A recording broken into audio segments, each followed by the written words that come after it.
नमस्कार दोस्तों, स्वागत है आपका। दोस्तों आज के इस वीडियो में आप सबको बताने वाला हूं कि अगर आप भी क्रेडिट कार्ड लेना चाहते हैं, अगर आप बार बार क्रेडिट कार्ड अप्लाई करते हैं फिर कहीं से भी करवाते हैं, आपका क्रेडिट कार्ड हमेशा रिजेक्ट हो जाता है।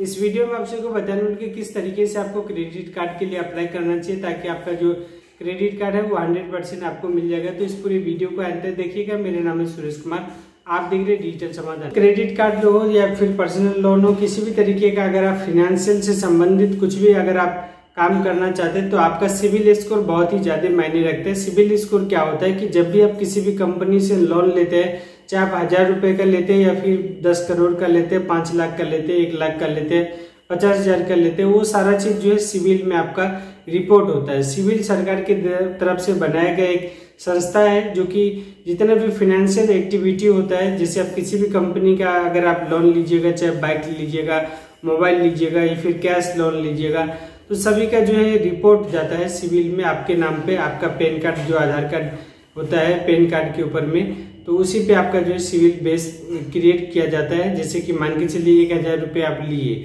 अगर आपका जो 1000 रुपये का ड्यूज डेट है अगले महीने, अगर आप समय से अगले महीने में पेमेंट कर दिए तो फिर वहाँ पे जो आपका जो सिविल स्कोर है, जैसे कि आपका जितना भी स्कोर है, जैसे 750 है, 730 है, 710 है या 650 है, तो वो आपका इम्प्रूव हो जाएगा, ऑटोमेटिकली आपका बढ़ जाएगा।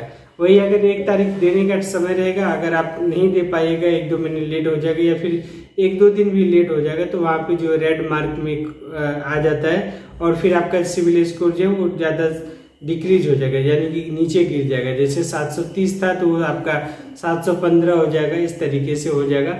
इसी तरीके से एक का एग्जाम्पल बताइए, यदि आप मल्टीपल अगर आप लिए हुए हैं, 3, 4, 5 लिए हुए, अगर सभी में इस तरीके से हो रहा है तो धीरे धीरे आपका जो है डाउन ही हो जाएगा और वो जल्दी हटता नहीं है। जब भी आप किसी भी कंपनी में अप्लाई कीजिएगा, चाहे आप कम अमाउंट का अप्लाई कीजिएगा या फिर ज़्यादा अमाउंट का अप्लाई कीजिएगा, तो वहाँ पे वो हिस्ट्री जो दिखता है, तो जो भी कंपनी आपको लोन के लिए ऑफर कर रहा है वो उसका डिटेल्स चेक करेगा, उससे वो अनुमान लगा लेता है कि ये आदमी किस तरीके का है, क्या हम जो अगर इसको पैसा देंगे क्या ये समय से चुकता कर पाएगा कि नहीं कर पाएगा, पिछले वाला जो ये लिया था उसका क्या हिस्ट्री है, उसी बेसिस पे आपका जो है सिविल वो सब ऑटोमेटिकली आपका जो है क्रिएट हो जाता है।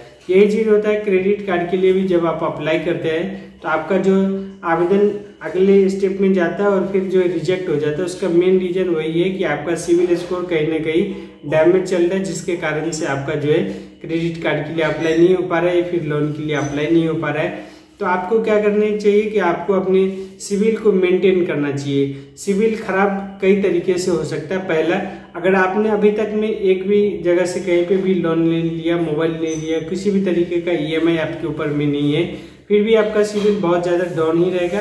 तो इसको मेंटेन करने के लिए क्या करना है कि आपको किसी न किसी कंपनी का एक मोबाइल ले लेना है। मोबाइल सभी का जरूरत का चीज होता है, चाहे आप 5000 का ले ले, 10,000 का ले ले, उसको आपको EMI बना लेना या फिर जो भी आपकी जरूरत का चीज होता है उसको आपको, जैसे कि जनरली तौर पे जितने भी कंपनी है सभी कंपनी की तरफ से फिनेंस करवाया जाता है। जैसे कि आपका सैमसंग हो गया और भी कई कंपनी की तरफ से फिनेंस करवाया जाता है या फिर बजाज फिन सर्विस के माध्यम से जो है करवाया जाता है। और भी कई ऑप्शन रहता है जिसके थ्रू से आप जो है EMI पे कोई भी सामान खरीद सकते हैं। और जितने दिन का EMI बनेगा, जैसे 6 महीने का, 9 महीने का, तो जो भी EMI का ड्यू डेट बनेगा उसी डेट पे आपको पेमेंट करना है। इससे आपका क्या होगा, सिविल स्कोर इम्प्रूव हो जाएगा।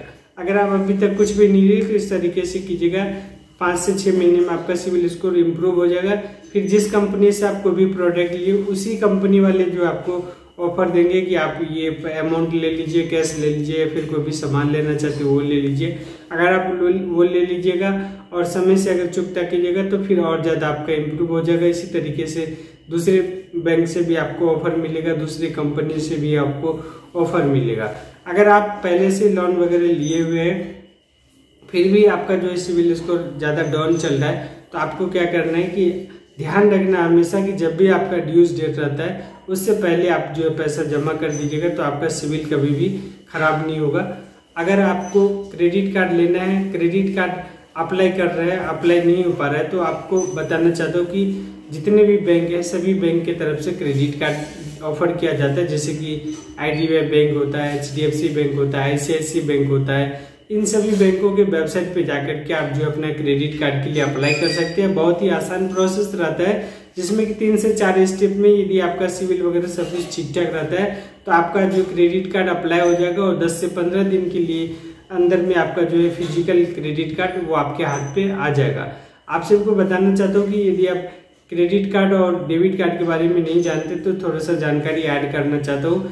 डेबिट कार्ड मतलब एटीएम कार्ड आपका हो गया। एटीएम कार्ड मतलब क्या होता है कि जैसे आपके अकाउंट में 1000 रुपए है, मिला करके आप एक ही 1000 रुपए निकाल सकते, चाहे आप किसी भी माध्यम से निकाल सकते, चाहे बैंक में जाकर के निकाल सकते, फिंगर लगा करके, या फिर यूपीआई के थ्रू से निकाल सकते हैं। वहीं पे यदि आपको किसी भी बैंक की तरफ से क्रेडिट कार्ड अगर दिया जाता है तो शुरुआती समय में या फिर कभी भी उसमें एक लिमिट तय किया जाता है बैंक की तरफ से कि आपको 15,000 रुपए का लिमिट दिया गया है, 50,000 का दिया है, 1 लाख का दिया है, 30,000 का दिया है। तो जितना का भी आपका लिमिट रहेगा उतने लिमिट तक का जो आप सामान खरीद सकते हैं, जैसे अमाउंट का ही आप सामान खरीद सकते हैं। और उसके साथ ही साथ आप एटीएम से अगर विड्रॉल करना चाहते हैं तो उसके लिए भी अलग से लिमिट लगा हुआ रहता है। जैसे 15,000 का अगर आपका टोटल लिमिट मिला हुआ क्रेडिट कार्ड में तो तकरीबन 6 से 7,000 रुपये आप जो विड्रॉल कर सकते हैं। लेकिन अगर आप कैश ट्रांजेक्शन करते हैं तो उसमें बहुत ही ज़्यादा इंटरेस्ट रहता है। ये सब चीज़ जो आपको ध्यान में रखना होगा।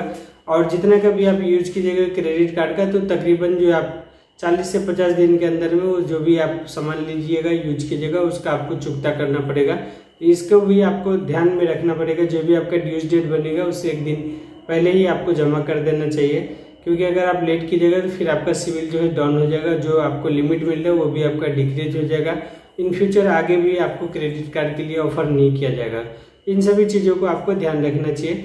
तो क्रेडिट कार्ड अप्लाई करने के लिए आप 2 तरीके से अप्लाई कर सकते हैं। पहला जो है आप ऑनलाइन अपने मोबाइल फोन या फिर कंप्यूटर में किसी भी बैंक के नाम से, जैसे SBI का आपको अप्लाई करना है, HDFC का करना है, तो सबसे पहले SBI क्रेडिट कार्ड अप्लाई लिख करके सर्च कीजिएगा। वहाँ पे आप 3 से 4 स्टेप में अपने आवेदन को कंप्लीट कर सकते हैं। उसके बाद फिर कस्टमर केयर के द्वारा आपको कॉल किया जाएगा।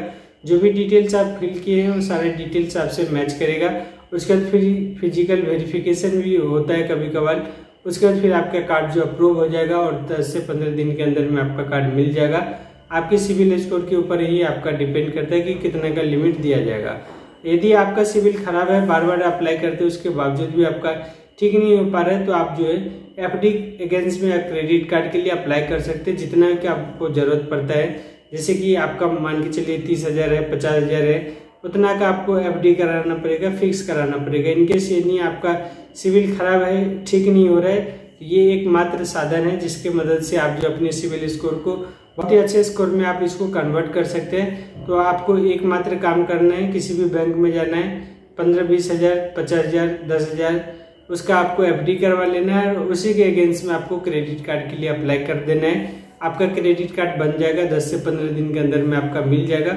और जितना का आप FD करवाइएगा वो अमाउंट आपका होल्ड रहेगा। जैसे आपका सिविल स्कोर ठीक हो जाएगा तो फिर बैंक के तरफ से आपको ऑफर भी दिया जाएगा, उसमें आपको दूसरा कार्ड भी मिल सकता है। ये तो आपको हो गया कि बड़े पैमाने पर यदि आप क्रेडिट कार्ड के लिए अप्लाई करना चाहते हैं तब आप किस तरीके से कीजिएगा। हालांकि अगर आप चाहें तो आप 1500-2000 रुपये भी इन्वेस्ट करके आप जो है क्रेडिट कार्ड के लिए अप्लाई कर सकते हैं FD अगेंस्ट में। जैसे कि SBM का आता है और भी कई कंपनी की तरफ से क्रेडिट कार्ड आता है, जो कि आप मोबाइल एप्लीकेशन अपने मोबाइल फ़ोन में प्ले स्टोर में जाकर के इंस्टॉल कीजिएगा SBM। उसके पैसा बाजार एप्लीकेशन होता है, उसमें जाकर के आप जो है इंस्टॉल कर लीजिएगा। जो भी रजिस्ट्रेशन का प्रोसेस होता है वो आप फाइनल कर लीजिएगा। उसके बाद वहीं पे आपको अप्लाई करने का ऑप्शन रहता है। तो जितना का आप FD करवाइएगा उसी के अगेंस्ट में आपको जो है क्रेडिट कार्ड मिलेगा और उसका आपको लिमिट मिलेगा, वो आप यूज कीजिएगा। जैसे जैसे पेमेंट करते जाइएगा तो आपका वहाँ पे आपको जो क्रेडिट लिमिट है वो आपका इंक्रीज नहीं होगा। जब भी आप इंक्रीज करवाना चाहिएगा तो आपको FD फिर से बढ़ाना पड़ेगा, तभी जाकर के आपको क्रेडिट कार्ड का लिमिट जो है वो बढ़ेगा, जो FD अगेंस्ट में होता है। हालांकि आपका सिविल जो है बहुत अच्छा जो है मेंटेन में आ जाएगा। लेकिन एक चीज़ आपको और बताना चाहता हूँ, जैसे मान के चलिए 2000 का आपने FD करवाया तो आपको कुल जो अमाउंट मिलेगा लिमिट वो तकरीबन वही 1800 के आसपास में मिलेगा। 1800 का यदि आपको लिमिट मिला है क्रेडिट लिमिट, तो आपको 1800 का 1800 खर्च नहीं करना। कभी भी क्रेडिट किसी भी तरीके से आपको मिलता है तो आपको ध्यान रखना है 30 से 40% ही आपको यूज करना। अगर आप 100% यूज कर लेते हैं फिर 50% भी यूज करते हैं, उससे भी आपका सिविल बहुत ही ज़्यादा खराब होगा। तो दोस्तों कुल मिलाकर के हम इस वीडियो में बात किए कि किस तरीके से आप क्रेडिट कार्ड के लिए अप्लाई कर सकते हैं, क्रेडिट कार्ड को आपको किस तरीके से यूज करना चाहिए, यदि आपका सिबिल खराब है, आपको क्रेडिट कार्ड नहीं मिल रहा है तो कैसे आपको अप्लाई करना चाहिए ताकि आपको क्रेडिट कार्ड मिल जाए, यदि आपको क्रेडिट कार्ड मिल जाता है तो किस तरीके से आपको उसका लिमिट को यूज करना चाहिए। इस वीडियो में पूरे डिटेल्स में जानकारी दी। यदि ये वीडियो आप सबके काम का लगे तो वीडियो को लाइक करके चैनल को जरूर सब्सक्राइब कर लीजिएगा, इस वीडियो को अपने दोस्तों तक जरूर शेयर कीजिएगा। इसी उम्मीद के साथ इस वीडियो को एंड करते, मेरा नाम है सुरेश कुमार, आप देख रहे थे डिजिटल समाधान।